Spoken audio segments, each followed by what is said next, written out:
everyone, how are you? I hope you are all doing well despite of how busy we are, but let us all stay positive.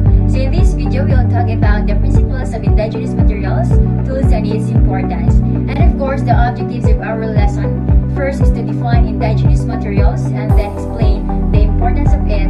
And then finally, we're going to distinguish the kinds of tools and materials used in making indigenous creative crafts. Throughout the history of the Philippine, craftsmanship in many forms has been prevalent. Filipinos have a natural urge to create, exemplifying the state of being completely engaged in the aircraft and taking delight in what they produce. The Filipino craftsman commits his life to his craft and to telling the Philippine story, giving the country's true essence its soul to the rest of the world. With abundant natural resources, Filipino artisans are able to create wonderful works of art that tell a thousand stories about not only their life but also the culture of their homeland. Importance of indigenous materials and crafts. Creativity. It is an art that reflects the artistic sense, feelings, and cultural characteristics of a society. Renewable and plentiful, derived from a variety of natural resources. Being naturally non-polluting and not releasing any harmful chemicals, particles, or toxins into the atmosphere is very helpful in reducing pollution to the environment. Promotes the beauty and cultural aspect of a country. Through this, people from generation to generation may experience and retain the artistic side of the Filipinos.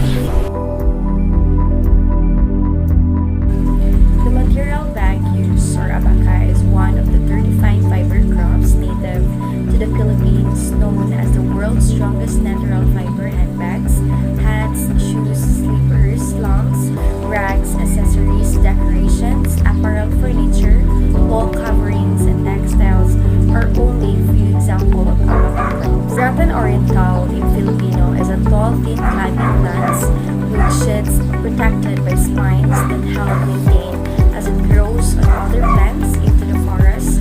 Baskets, huts, all decor, ashtrays, picture frames, sofa sets, TV racks, cupboards, and other goods or furniture for home. Bamboo is the art of turning bamboo into practical items. Bamboo is used to make the bahay kubo, furniture home furnishing such as hangers, trays, dividers, lampshades, and other variety of other items. Coconut shell is the art of making items out of the coconut shells, of course. So after the flesh is scraped from the shells, it is cleaned and cut into a variety of forms for usage in items such as buttons, brushes, table, lamps, zipper buckles, and other accessories. And the kuho nickel is another coconut shell artisan product. Puri is a puri palm, is the most common poem in the Philippines. The puri palm, most important feature, it leaves the petiole, generates a fiber known as a bottle, which is used to make hunts, horses, and even ornaments. Young bands, quarter fiber, are spun into ropes, while nature leaves are used to wrap tobacco bales, and the reeds are used to manufacture brooms, huts, mats, fabric, and bags. Leather is a taxidermy, or the technique of the preparing, filing, and mounting animal skins, uses the head and portion of the rear of the animal bags. Sheets, jackets, coin, purses, gloves, belts, wallets, and other leather items are examples of this craft.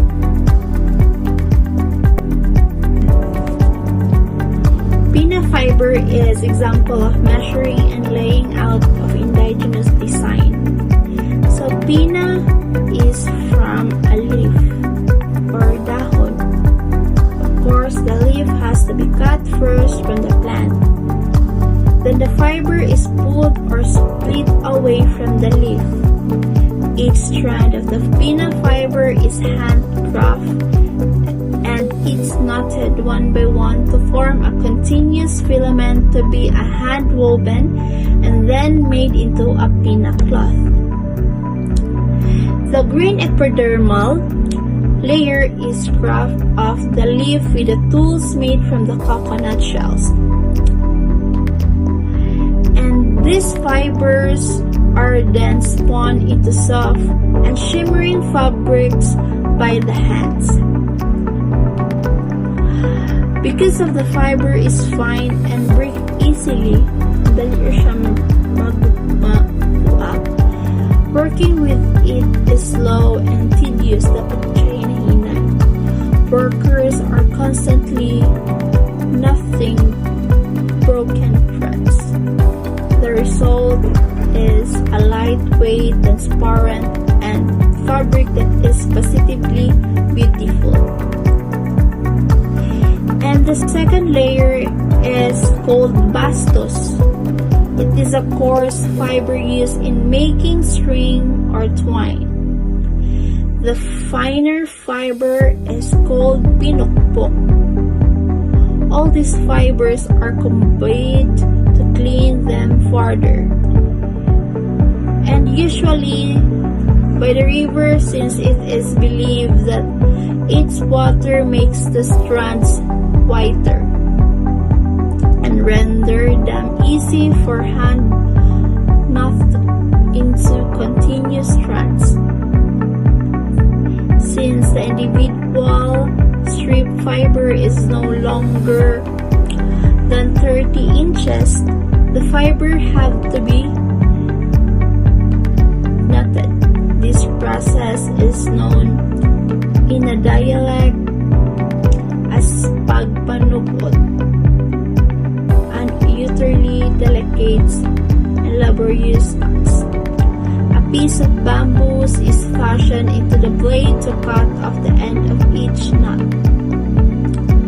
And the next step is warping. This is done on pig struck in the board, and it usually takes 15 to 20 days to wrap enough yarns to complete a sugod of 18 to 20 buhos or 54 to 60 meters of cloth. Pagtalinyas or spinning is likewise executed with a crude hand-operated bobbin winder, which is torn by the right hand while the left hand reels strand into tiny mold made of reed or tabunak. This process makes the material ready for the loom. So when we say loom, it is a foot-operated treadle with an extended overhead warp pin with two harnesses and two treadles. The warp is sewn into the warp pin. Then it is threaded into the bottle. The venting allows the wrap to open with a treadle step on the feet. This sugod is used to press the weave tight in the cloth. The thickness and width of the cloth is determined by the sugod. There are 65 and 70 and 80 types of winder. For instance, the second sugod produce a cloth of about 24 inches in wide, and 70 sugod 29 inches, and 80 sugod 31 to 32 inches. And dyeing the fiber any desired color may be executed at this point. Normally, pina is beige or dirty white or icro, but dyed pina produce blue or black pina cloth. This hand-woven fabric are colored with vegetables dyes originated from leaves and bark of different trees, and the result is equally dramatic